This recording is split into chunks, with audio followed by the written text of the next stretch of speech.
Welcome to this week's Treasury Career Corner podcast, where I interview Treasury professionals about their Treasury careers.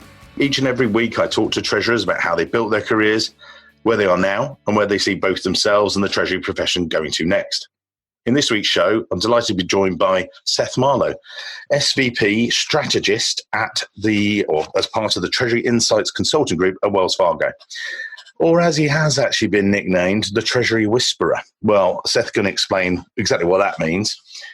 Seth, we've spoken a number of times. He's also regular on the Treasury speaking circuit, presenting at Wells Fargo Insights, AFP conferences, New York Cash Exchange recently. We'll get into those as well, Texpo, Windy City. So you can explain a bit more about your background. But for those that don't know, and again, you can explain, Wells Fargo are a financial services group, 1.9 trillion in assets under management. Wells Fargo's mission, as it said, they were founded back in 1852. So, they're right all the way around the world. Nearly 259,000 team members, massive organization, 26 on the Fortune rankings. Seth, that's enough about Wells Fargo. Let's take it back for your history, and we'll perhaps get to the Treasury Whisperer a little bit later. Tell us about how you started in Treasury and how you first started in finance stroke Treasury. Well, it's kind of an interesting story, Mike. I never expected, frankly, to be in a Treasury role or a finance role. I started my career as an IT systems consultant with what was Arthur Young at the time. Today, that would be EY. I was in their systems consulting practice, spent about 3 years working on building large, integrated, mostly accounting systems for companies.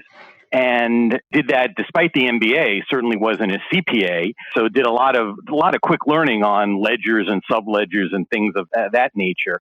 But after 3 years of that, I had a great opportunity to go work internally at a corporation, and it was PepsiCo. And that was a fabulous opportunity. Probably to this date, the greatest collection of talent I've seen in any organization that I've been with. And so I continued in an IT role there, and I was supporting accounting, audit, a few other functions within the corporate headquarters.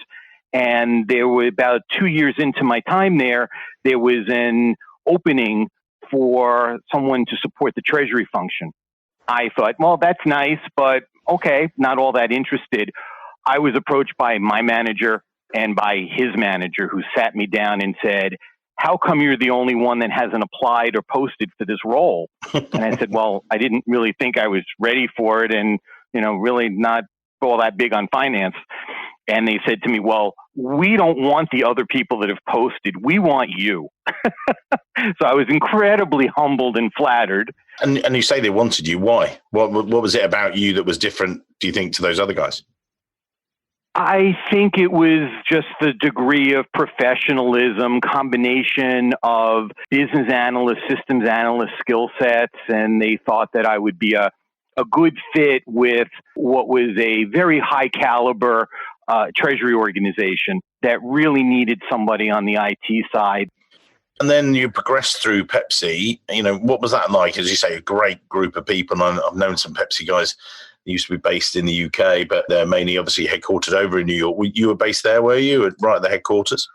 Yes, I was in New York, in Purchase, New York. What a wonderful campus to go to every day. I always love telling the stories of how during the holiday season, literally from the day after Thanksgiving through the holidays, there would be Christmas music played on speakers out in the parking lots. And in order to get from the buildings to the parking lots, there was, you're literally going through the sculpture gardens and all kinds of exotic bushes and trees and things like that.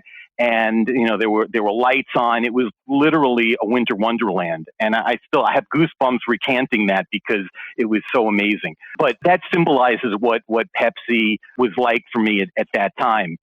So back to kind of what happened there. So, I spent a couple of years working on Treasury systems and kind of learned the Treasury business through the eyes of an IT professional. Got to have my first experiences with a Treasury workstation. I recently heard that the workstation that we used, which was the old ADS and then SunGuard resource system. I understand that the remnants of it are being sunset at this point. I have pangs of anxiety over that.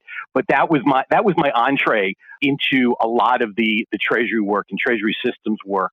While I was there for that time in systems, I was taking in all the things that were going on in Treasury, the balance reporting, the investments, the debt, the derivatives.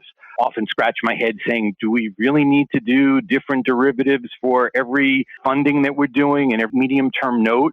And there was a cachet with doing something different every time. I learned that. But what was an interesting opportunity, I was amongst a lot of talented systems analysts that were all kind of scraping to get to that next level of manager in IT. And it wasn't happening for me. Some of it was that I ended up working for 8 people in 3 years in IT and 2 of them twice.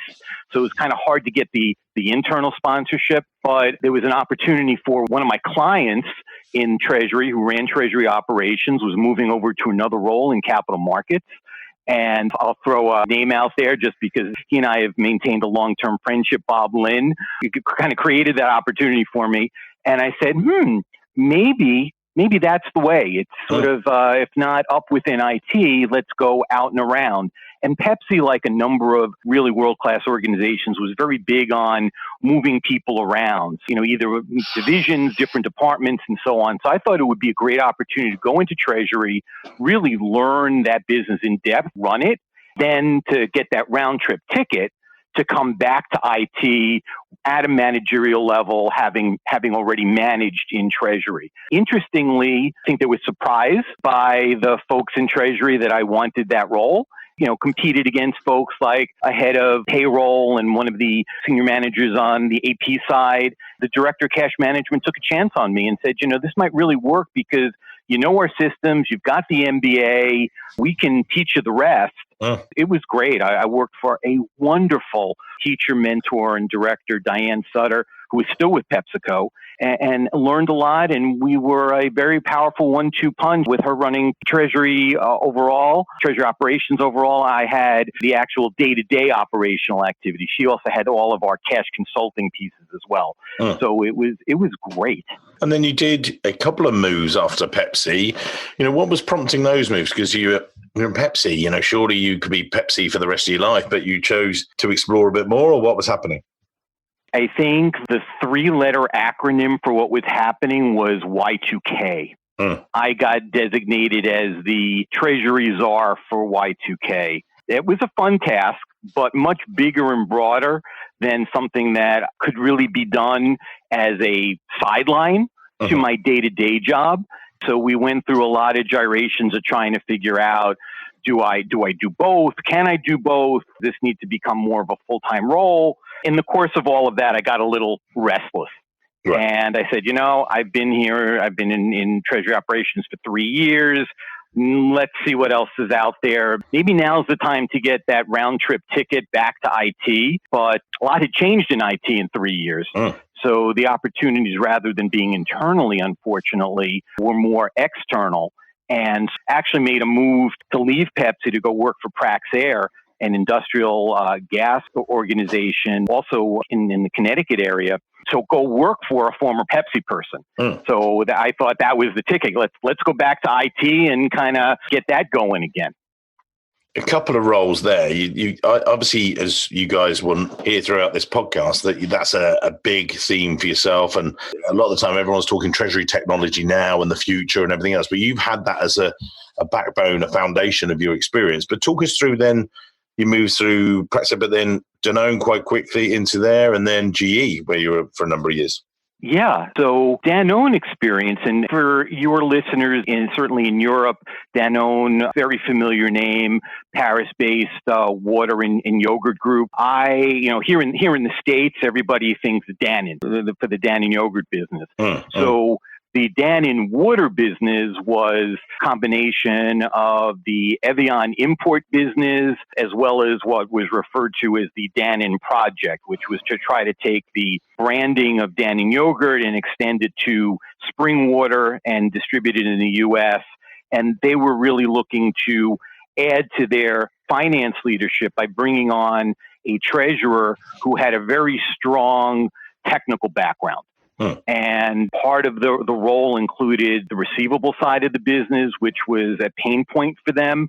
A lot of it was perceived to be people, but also process and systems. And it just seemed like one of those opportunities that was presented to me that I couldn't say no. It carried the treasurer title. And I said, you know what, that would be a wonderful way to go back. And I also realized that in my time at Praxair, I got to redo a lot of the things I had done at Pepsi. And long term, what I've realized is that was probably not the best career move. And one of the things I tell people today is when you're making a move, don't go do something that you know you can do somewhat blindfolded. There's got to be a challenge in it. I think in that case, I may have jumped too quickly.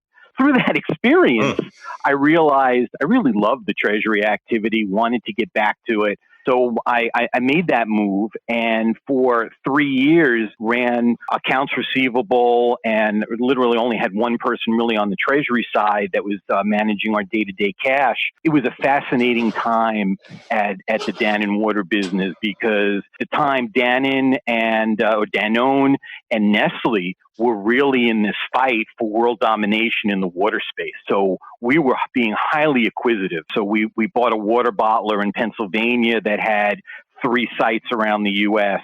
We bought the assets from Naya up in Canada, which had gone bankrupt. And then the coup de grace on this was acquiring the bottled water business of McKesson, which at the time I didn't even realize McKesson was in bottled water. It was a very complementary acquisition because while we were store-bought, retail-bought packaged water, McKesson was in the home and office delivery business.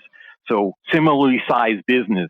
So over the course of the 3 years I was there, we saw enormous growth, both organic and acquisition growth, where literally we went from a $200 million revenue company in the U.S. and Canada to over $800 million in the span of 3 years. So it was a fascinating time to do all of that, work on all of the integration work that needed to be done. Unfortunately, so here's the rub with this. At the end of the time of integrating, Danone headquarters made the decision that they were going to move the business out to California. And that was where McKesson's headquarters was. Right. You know, I had a work-life decision to make. Do I want to move my family? And I opted at that point to say thank you, but no thank you. I would have been the ongoing treasurer of the combined entity. And I said, you know what? I think for with where my kids are in school age-wise, it didn't make sense for me to make that move. I am kind of a New York kind of guy, and I don't know how well we would have fared out there, or at least I think that the kids and the wife are far more resilient than I am. You know, so I opted to stay, turn out the lights in Connecticut, and opted to literally take a package and see what future would hold. Unfortunately, timing is everything. Yeah. So while this all wrapped up for me in May of 2001, didn't anticipate that 9/11 was on the horizon. Yeah. So that made for a very interesting and uncomfortable period of time of being on the sidelines through all of the turmoil that was going on in the post 9/11 world.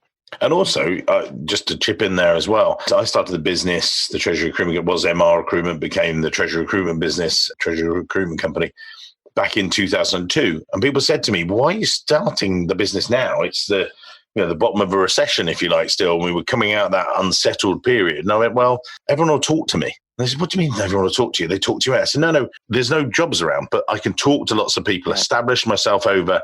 And I thought it was going to last another year. You know, I said, well, we'll give it a year to establish ourselves and everything else. Just for anyone else who's listening, entrepreneurs and things like that, think about a year and triple it, because it was 3 years.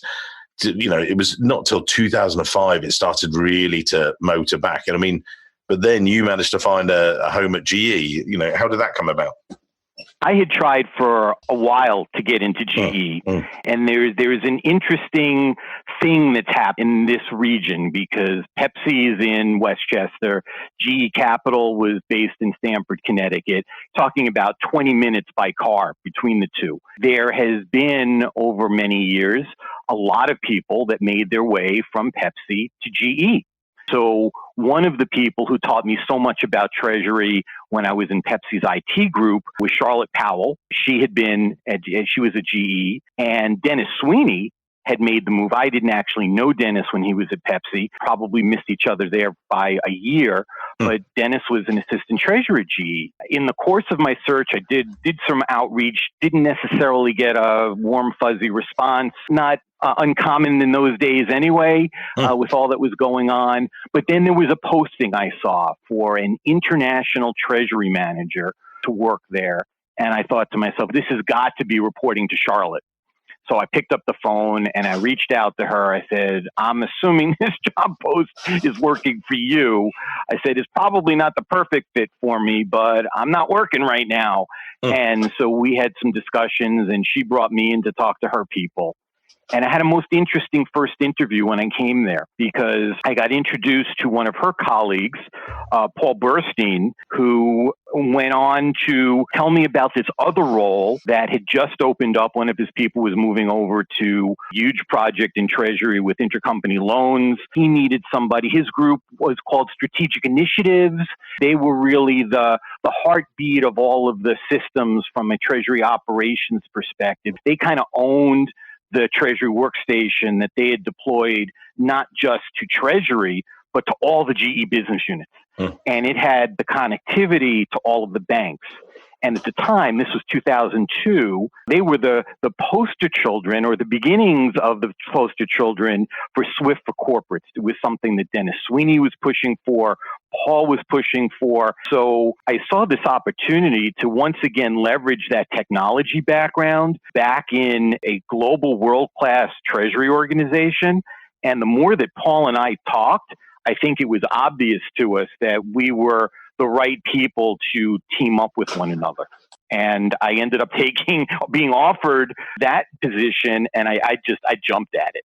And what was GE like in those days? Because, I recruited for GE at that time, and it was a fascinating group. But then GE changed vastly, with GE Capital becoming this behemoth, and then them saying, actually, GE going, do you know what, we're an industrial services business, getting out of all of that. Where were you in the evolution of the GE group, as it were? So at that time, most of Treasury for the organization, for the enterprise, sat in GE Capital, which kind of made a lot of sense. And it was very clear that at that time, things were very much being driven financially from the financial services side of the business. So it was focus on systems and processes that very much resembled, as I've come to find out after the fact, very much resembled being a bank.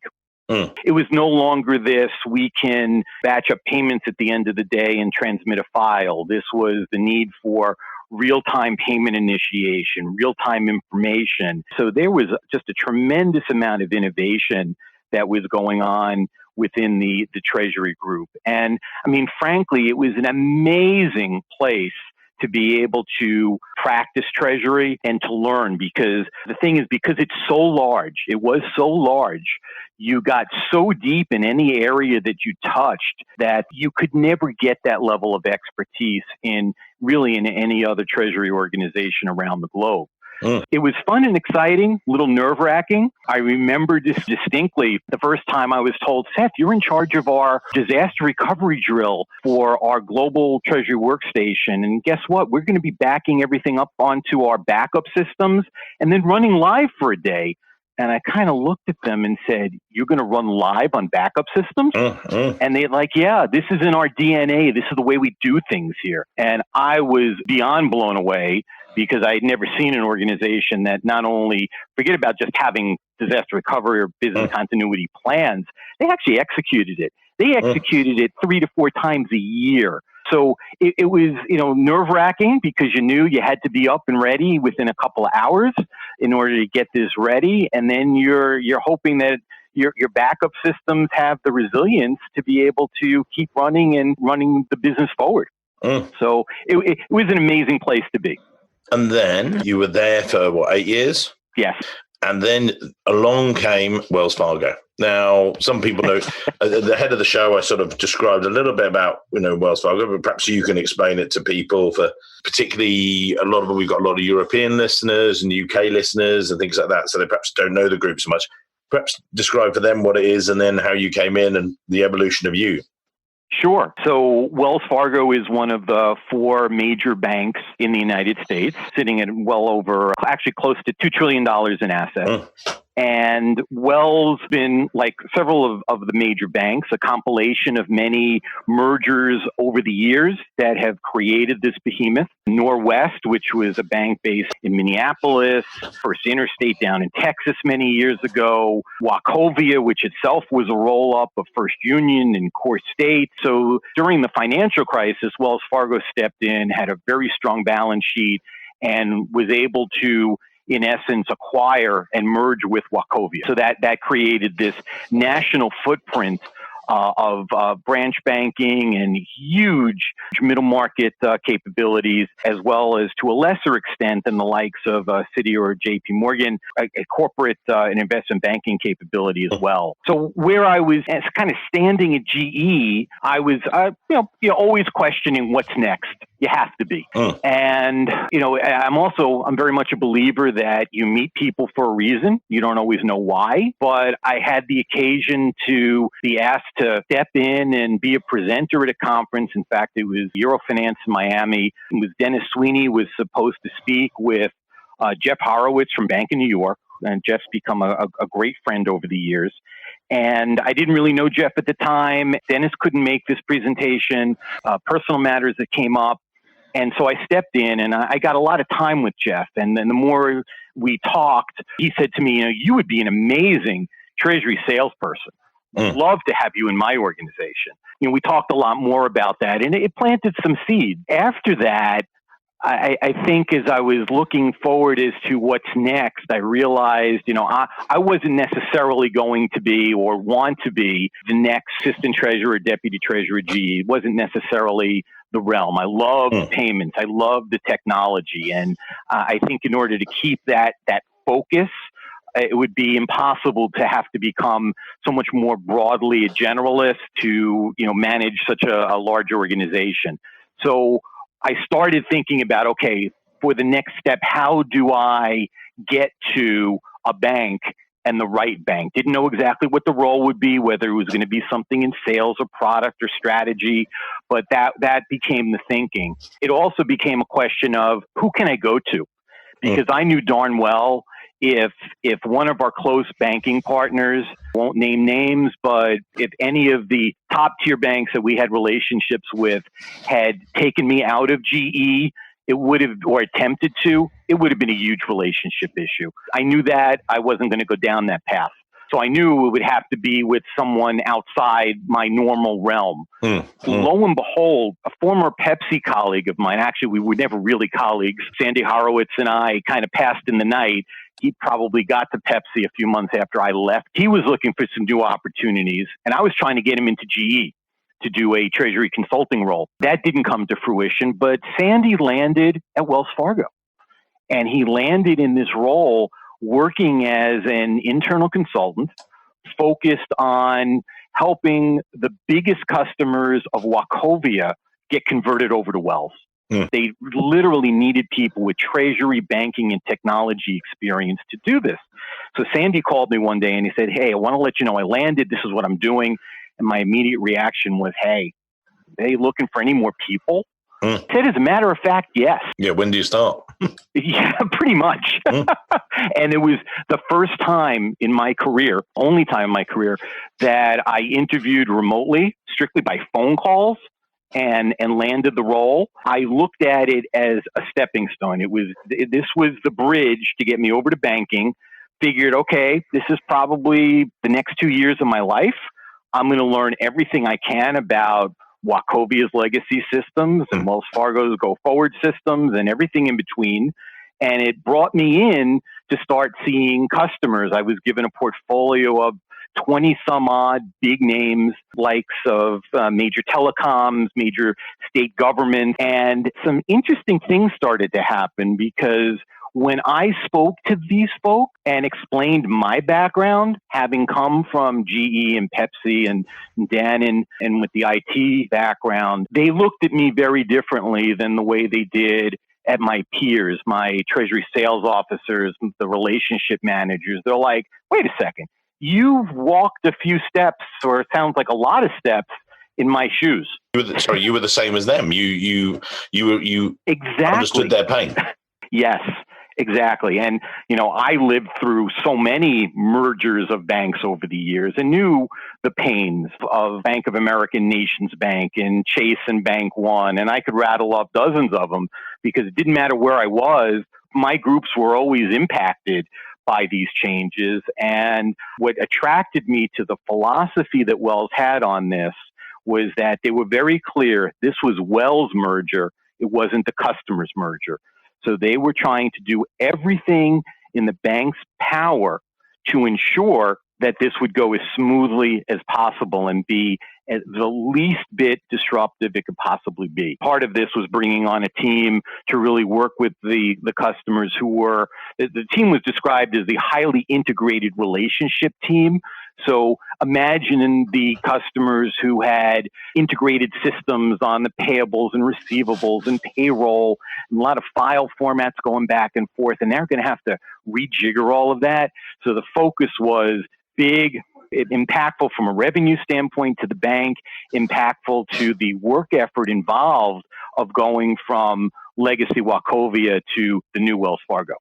But you were in there in a sales role as such, although you were consulting with these guys. But how did you balance that with selling to these guys versus consulting to them and helping them? Surely that's going to influence the advice you gave. How did you balance that independent streak, as it were? I actually didn't have to, because in that capacity, I was really there for integration purposes. So I worked alongside the salespeople and the relationship people. So my goals were based on smooth integration and transition for the customers exclusively.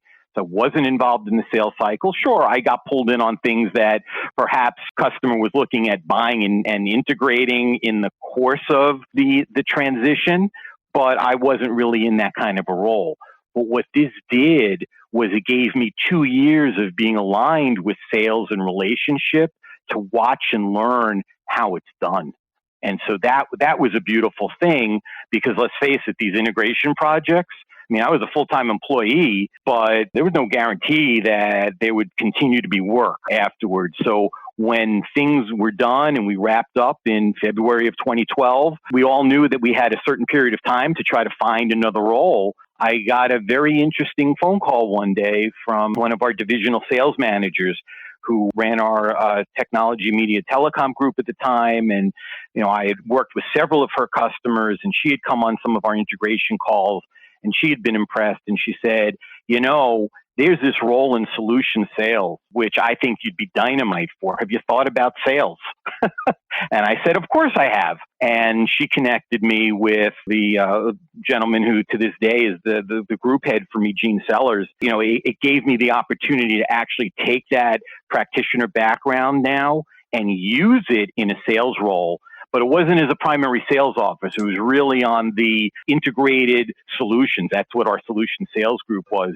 A lot of it was the integration with payables, receivables, invoice automation, and it was a unique group within the bank, probably one of the best jobs in the bank in treasury sales. It allowed me to also be very consultative with my customers. And then you evolved, and then that's probably the best way I could describe it. You then evolved into the Treasury Whisperer. So you can explain that maybe to the audience, and then you say on here. So let's give everyone a bit of a heads up on Seth. So Seth is the Treasury Whisperer, aka influencer, thought leader, evangelist, content curator, and you're at that intersection, as you say, of treasury, payments, emerging tech. So okay, that's lots of nice, interesting, great buzzwords. What does that mean? What's special about you? What's special about me is that I've seen Treasury evolve over time. I've seen it from the eyes of an IT professional. I've seen it through the eyes of a Treasury operations or treasurer professional. And now I've seen it through the eyes of a banker.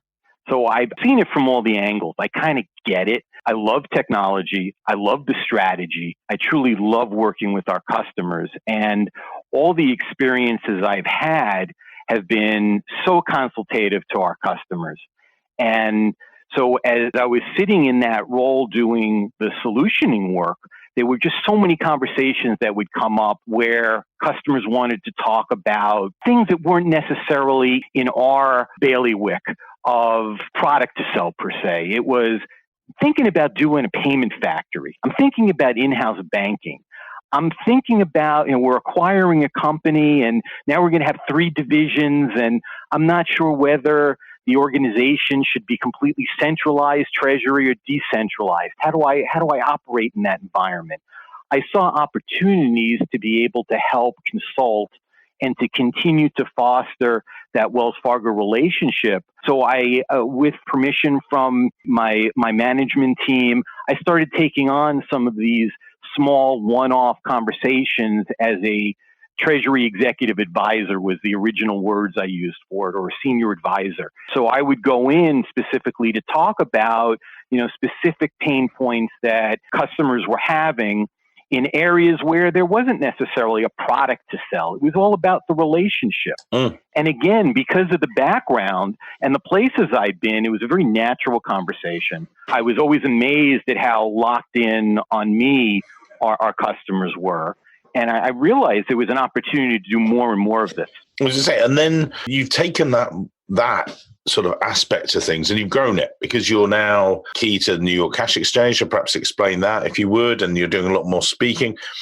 Is it not just you're speaking just to, hey guys, come to Wells Fargo and things like that? I know it's not, but maybe for the audience, they might be sitting here thinking, yeah, but is he just, extolling the Wells Fargo? But it's more than that, isn't it? Yeah, so it truly is. The group that I'm in today is kind of an outlet from the consulting I was doing. And the idea was to be able to share the insights that we have at Wells that are about payments, technology, the things that are changing in the industry. I was drawn to all of this. So I was integrating it into the presentations I had been doing to customers and at conferences that were product specific. But I had a nice manner of being able to explain what's changing, what's the impact, and bringing those insights out. So the idea, we actually went through a transition. The solution sales team was dispersed. People went into a couple of different directions on the payable side, some on the receivable side, and we created an insights team. A few of us have been tasked with the job of really evangelizing all that's changing in Treasury with emerging technology. And, again, it goes back to my love of the technology. I'm a Treasury geek at heart. It was very easy for me to start having conversations about blockchain and distributed ledger and artificial intelligence and robotic process automation and big data and how to use it. And that became sort of the mantra of the group, was to bring these insights to market at both industry events, Wells Fargo events. Nothing to sell here. I don't have a big data platform to sell you. I don't have an artificial intelligence engine that I'm going to sell you. Yeah, is the bank using it? Yeah. And I would love to share the things that we're doing and how we're moving forward, but that's not the sell. The sell is the insight. It's the knowledge and the transfer of it. So I talk about, especially as I'm so much on the conference circuit in this role, I talk about I have an objective of what I call the 3 E's. My objective is to enlighten, educate, and I think the reality is I found out when you present at conferences, you've got to do a bit of entertaining. So it's educate, enlighten, and entertain. Yeah. So mixing in all these concepts with the anecdotes of customer stories that customers I've worked with, companies that I've been at, and things that I've lived and breathed makes for, I think, a more dynamic kind of presentation. And I've come to really love being, be it on the stage or in the middle of a conference room, and really sharing and getting people to interact, because those are the best presentations, are ones where you're not literally, my manager these days, Steve Mara, says, we don't like to show up and throw up. Those are the worst. You want to interact and trying to pull people in and bring that interactivity into a session, it really makes it fun for everybody attending and for me as well. Yeah. And it's interesting, actually. We were over in New York and we're going to catch up, but I did a new speech at the Windy City Summit recently. And one of the comments came back and it was very much, it wasn't as interactive as usual and everything else. Do you know what? They were totally right. And it wasn't. And I love, as you say, that engagement with an audience, getting their new ideas and things. But we've done so much on personal branding, on LinkedIn and everything else. And actually, we decided to throw that in the trash. So we started out by an assessment of all of these podcasts that we've done, very much like yours, and actually then assessing treasurers and, what were they saying was key to success, which we'll go into with yourself in a moment. Someone said, there wasn't that much there wasn't, because it was brand new and it was new for me. And I'm like, okay, and we'll get used to it. But when you're speaking, again, there'll be people looking at giving a treasury speech. What would you say is the key to those guys? What do they need to bring out? I mean, I rehearsed a lot, but I think it's only once you deliver the same speech or similar speech 2 or 3 times, you can then riff on it and go a bit different directions. But you've given so many. Look, I was looking through your profile, Beyond the Buzz, the New Essentials, Winning. What advice would you give to people if they're speaking as well? There are a couple of things. Number one is remember that the audience is not sitting there with a transcript of what you're supposed to say. They don't know what you're supposed to say. They don't know how you're supposed to say it. A way of relieving a lot of the nerves is to realize, hey, I'm here to talk. And if I go off script, it's okay because there's nobody reading the script. That's one really big piece because I know a lot of people have issues and concerns with speaking in large groups. The second thing, and this is something that I learned from a colleague at Wells Fargo, Eric Vandenbrink, a number of years ago. He was doing internal training and he talked about making it your own. That was a game changer for me because I realized this was early on in my time at Wells on the solutions team. We were doing a lot of presenting at the time and it wasn't my presentation, it was somebody else's material that I was using. It's very easy to get caught up in what are all the things I have to say and what are all the bullets and key points and, how do I have the right things with the right slide? And that make it your own so resonated with me because sort of in line with the nobody's reading the script, it allowed me to take my presentations to the next level, interject the stories, the anecdotes to go off script. And so that's something that I always advise people is make it your own because it will come off that much more genuine and you will be that much more comfortable delivering it. Yeah, and I think it was an interesting one for me because, that was my 7th time at the Windy City and it was fantastic to be there. But, all we were talking about were the podcasts that I've done with you guys and that's been my own and it's done very well and everything else. But one of the things, I didn't feel that comfortable because it was brand new and I did own it, by the end of it. And then we were dropping in some of the stories, but I think we had to push out the envelope a little bit and be, exist in that uncomfortable area because otherwise it was going to be another speech about, let's do this about your resume. Let's do this about, on LinkedIn, have a photo because 21 times more likely to make a connection. I thought, do you know what? They've heard that before. What I wanted to do, and we got across and we put together actually a thing called the Treasury Skills Wheel that we'll put a link to in the show notes. And it actually comes back to a lot of the stuff we've been talking about today where you're looking at IT and technology and project management skills are some of the harder areas. And then it's propensity to learn and stuff. But there were 12 areas to cover in a 45, it was meant to be an hour-long speech, but we were going to try and condense it. And we didn't hit all the marks because there was so much to get across. It was great. We gave lots of value. But if I were to redo it, and I hope to continue and refresh it and things like that, because there were some really powerful points, I think what we'll do is just bring out, sort of distill it a little bit, if you like. And it sounds like that's a lot of the time that when you own it, you do it. So, and then when we spoke before, and before we come on to your nickname, and you can explain that, we spoke a few weeks ago and stuff, and you've got much more exchange involved with things like the New York Cash Exchange. How did that come about? Or what's the driver for you? Well, a couple of things. Number one, I'm a huge advocate for continued Treasury education. And, for years I've been going to these conferences, whether it was a national AFP, getting to, things like the New York Cash Exchange, finally got to Sibos a few years ago when it was in Toronto.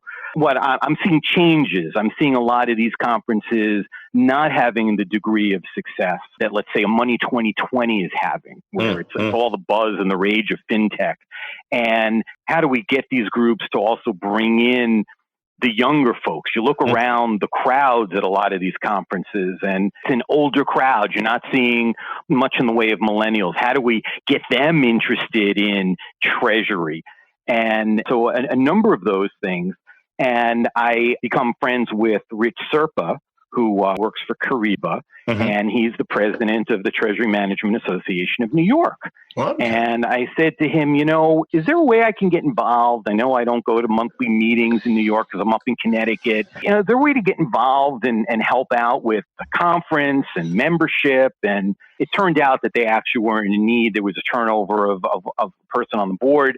And he said to me, let me get back to you. I'm going to talk to the board and see if we can bring you on. So I'll cut to the chase. It brought me on in a very specialized capacity. They asked me to come on and to really specialize on social media, because I've been doing so much on LinkedIn already. And they said, give us help us to develop a broader strategy, put more out there, get our membership and attendees more engaged on platforms. Let's help create a buzz. So that's what I did. I got started in December. New York Cash Exchange was the last week of May, and it was a fabulous conference this year. I know there were a lot of worries as a lot of the conferences are seeing declining attendance.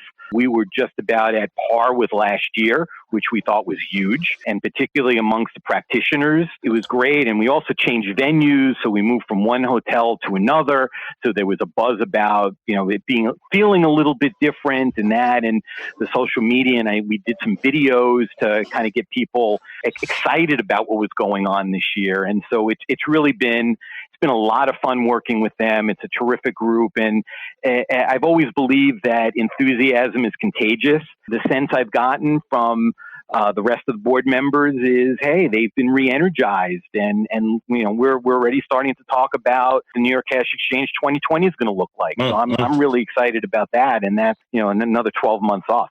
I think it's also, we did a number of years at the European International Show. We used to exhibit lots. That's certainly changed for us. And, this isn't going to be a tirade against stuff like that because it was very successful. I think the interactivity has needed to go up and much more, rather than just imparting knowledge, if you like. People are actually much more specific about what they want to learn. I think that's one thing for me. And I think you're right. There are some declining attendances because I think people have just got stuck in what they did. And I think that's people are then saying, well, actually, I've already seen this before. And the other point I was going to make is, and I don't know if you'd agree, I've seen this myself. Treasury departments have got smaller. You're doing more activity with less staff, but the staff tend to be at a higher level. People said, AI is replacing people and things, and we're getting onto that people piece. What I've noticed is that it's not replacing people, but it's making their job. So you might bring in a system, and instead of having two 40K Treasury analysts doing the role, you might have one 60K Treasury manager supervising the input and output and getting greater value. You've got a cost saving. You've got a treasury management system that runs 24/7, 7 days a week, everything else. Instead of having two people, you have one person. Now, the problem is, if you now have a treasury team that was 8 people, now it's only 4, it's a greater challenge, if you like, for that one person to go out of the office. That's absolutely true, and that's a challenge. I think the other part of it is that the budgets for education, training, perhaps not what they could or should be. There are lots of other avenues for getting training through webinars and people still managing to be able to get the credit hours, whether they're a CTP or a CPA or any other credential that they have. So there are a lot of different options. Unfortunately, and this is sort of tied into my comments about not seeing more millennials at conferences, is that, when budget's limited, who are you sending? You're probably sending the more senior people, which in my opinion is a bit of a mistake because we really need to use this as the opportunity to further engage the more junior members of the team, make sure that they see a career path, understand what's changing in the industry. So it's a large part of really building out the organization. Looking at that people thing and those guys at all different levels and everything else. What do you see as the future? Where are you seeing the people things? What it went, say, for instance, if you were recruiting or you're helping in a hiring process, what is it you're looking for from those new recruits or people coming on board? I'm looking for two primary things. One is technical skills. Doesn't mean you need to be a developer or a coder, but you have to be someone that's willing to get your hands dirty in dealing with data, analyzing data, having a comfort level with the tools and the apps that are out there today. We can teach rather successfully the treasury and banking aspects. Mm-hmm. I don't want to underplay or undermine the value of the finance background, but a lot of that is teachable. Yeah. I would really encourage people and treasurers towards hiring people with the raw technical skills and find a way to get them excited about treasury. That's one thing. The other piece is just the interpersonals. You want people that can stand up in a room and make a pitch or a presentation, that are comfortable with collaboration, because to be successful today, you've got to be able to collaborate. You need to be able to play nicely in the sandbox. I think those are differentiators between really good corporate cultures and not good corporate cultures. Everybody is a top performer and everyone's trying to compete with everyone else. That's okay, but I think you get much better results when you've got the collaboration and kind of a warmer and fuzzier environment. So those are the things I'm looking for today. What we might do actually after this session, after this podcast, I'll speak to Seth off air about this. Seth has literally just described the speech I gave in many ways in Chicago, because we created what we call our Treasury Skills Wheel. So anyone listening, if you go to treasuryskillswheel.com, it's not just a pitch for this, because this is a free piece of research we did, and it's amazing. And Laura, my ops director, did it. But exactly as you said there, it was just amazing. That was like, it looks a bit like a dartboard. And we talked about the 4 hardcore bits in the center, and they're the hardest skills. So the qualifications, diverse experience, project management, technical expertise, exactly as you say. But around those, and probably the bigger ones were, just as you said there, Seth, relationship building, communication, one segment. Propensity to learn, strategic thinking, bringing that in, risk tolerance, change resilience, and then the final bit, enthusiasm and personal drive. And that's what exactly as you just described. And that was like, and I promise you, I haven't. That's mad. I promise you, I didn't look at it, and I actually missed Windy City this year as well. So no, and it proves. So I'll say here on the audio, thank you, Laura. You did a great job. It's amazing, because this is exactly it, but there was so much there. You could have probably done a 2-hour session on it and gone through it, but we had to rocket through it. But I'd say, maybe I'll discuss it a bit further with Seth and share that, and we have another session sometime, because it just sounds like that's exactly what's in your head. And yes. Yeah, I'm amazed. That's really cool. So, right, as we come towards the end of today's session, this isn't going to be the only time I talk to Seth. I've enjoyed it far too much, I've got to say. Even though I'm recording this on a Friday when I should be in the pub, but that's a totally different... it's Seth's morning time, so he's not got to the pub yet, so it's all right. But joking aside, as we do on all our shows, we will publish the link to Seth's LinkedIn profile, so you can connect with him, look at some of his speeches, connect to New York, some of the other speaking you're doing and everything else. But somebody listening in today, they'll look back at your profile and they'll say, actually, I want to be, before we do that, the Treasury Whisperer. You can explain, if you like, to the audience why you get that. But the final bit we'll wrap up with, and we'll lead into that, is someone wants to be like Seth. They want a similar background. Maybe they're in consulting, corporate, they've gone into a banking thing, and they say, actually, now I'm really enjoying that aspect. So you can give, if you would, maybe the tips they do that. But let's get into the Treasury Whisperer. Why did you get that moniker, as it were?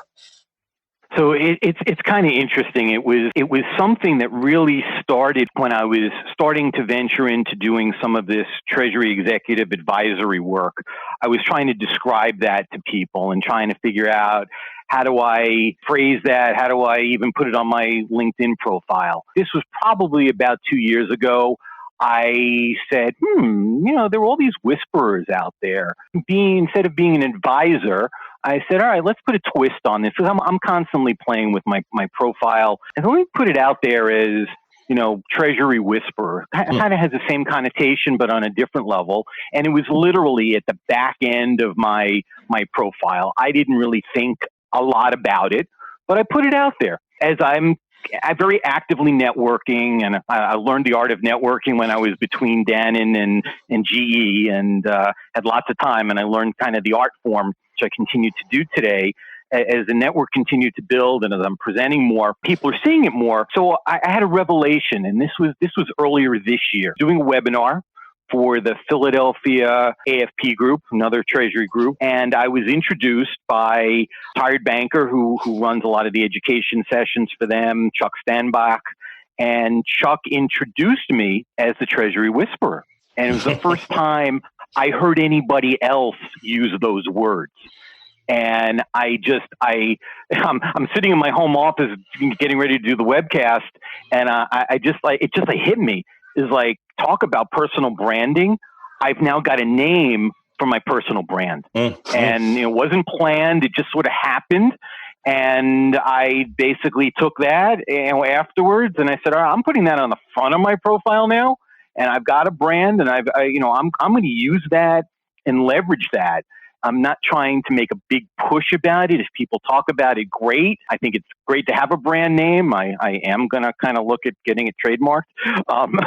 But it's nice. But I mean, I frankly worry about, I'm a fairly humble guy. Really, I don't want, he's the Treasury Whisperer. It's not about that. Kind of have stumbled across it. It's just a couple of words and I'm just a guy.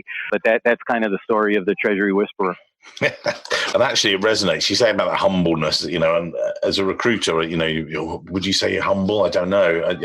I'm out there. I love the relationship. I found it very weird. I was at the after party at the Trump Tower. It's all right. It was free drinks. So that's why I was there. I was loving it. And this chap came up to me and he said, hi, you're Mike Richards. I went, yeah, that's me. Hi. And he went, I'm one of your followers. And I'm like, okay, this is a bit weird. And he said, no, I've been following your social stuff. I love it. The honest voice, you do this and da-da-da. And I was like, thanks very much. Could I have a selfie with you? And I'm like, yeah.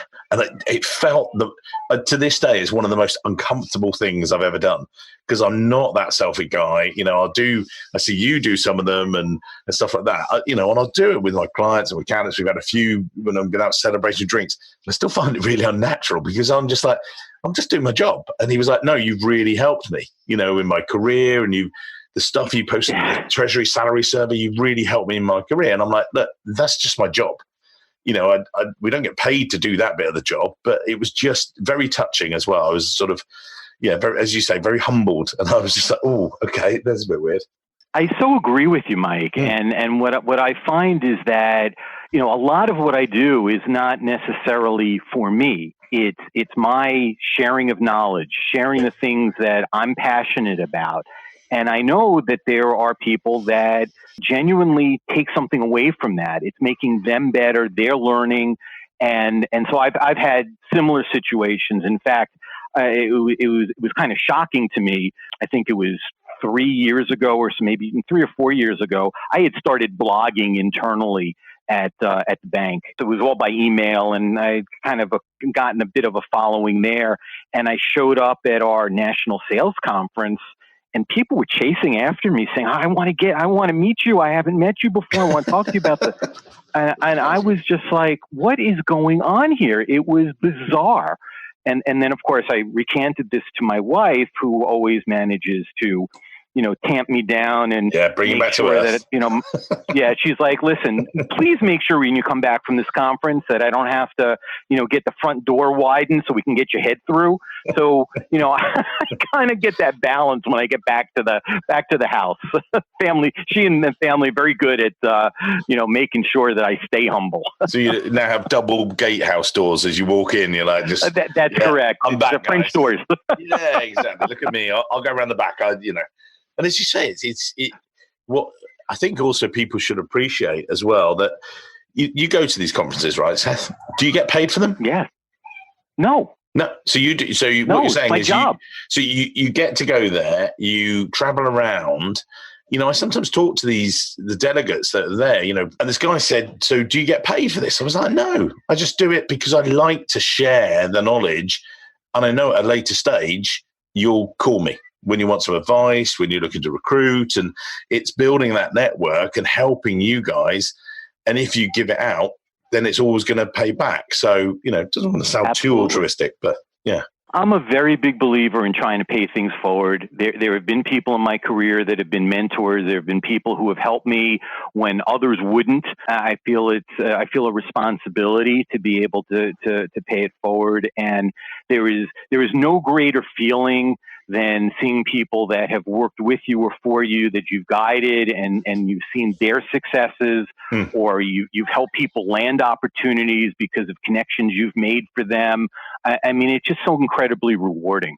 So, as we wrap up today's show, as we say every week, someone looks at it and goes, they say, he's got a big head because he's, his wife says he's got a big head now. I'm just saying what she's saying, Mrs. Marlowe. I'm just paying tribute to that. But someone's saying, I want to be like Seth. I want to have a similar career. It might be someone's, listening to this. Actually, that'd be really interesting to do similar. Get involved in the associations. They should do as well. We'll publish some of those links in the show notes. But if someone's looking at that and said, do you know what, I'd like to, be or follow in that sort of career path or whatever it might be, what's the one piece of advice or maybe a few tips you would give to people? Yeah, I think there are three pieces of advice that I would give, and I'll try to keep them succinct because I know I have a way of not being that. No, I like it. The first thing is you've got to be comfortable with being uncomfortable, because if you're comfortable, it's just not a good place, and the world is changing so fast. You need to get used to the fact that everything is changing around us, and don't cower away from it, kind of lean into it. So that's number one. The second piece of advice is, I call it disrupt yourself. Go and do things that I guess put you again into that uncomfortable position. Do something different. Do something, join an organization that gets you outside of your comfort zone, or just do something different. If you've never, for perfect example, people say to me, well, you're talking about all this technology. I don't understand it. And I look at them, I say, well, have you ever coded? They're like, no, I don't want to code. I have no way of doing that. I'm like, well, take a course. Take a simple course. Learn how to code. You don't understand APIs. Okay, well, here's a way that you can, through Excel, connect to an API and get the top 10 headlines from the New York Times. Things are out there. Go and do that, and be willing to take the risk to do something different than you've always done. So that's number two. And the last part is really treat people the way you want people to treat you. Give them respect, be a really solid listener. I think the combination of these things is just kind of roadmap. There's nothing real special to making this stuff all happen, but I think you need to approach it with an open mind. And these are three tenets, I think, to live by. Amazing advice. So I'm scribbling here because I'm going to put these in the show notes. So get comfortable being uncomfortable, or be uncomfortable and get comfortable with it, as it were. Be open to learning, and that can form, as you say, your roadmap to the future. Great advice, I'd say.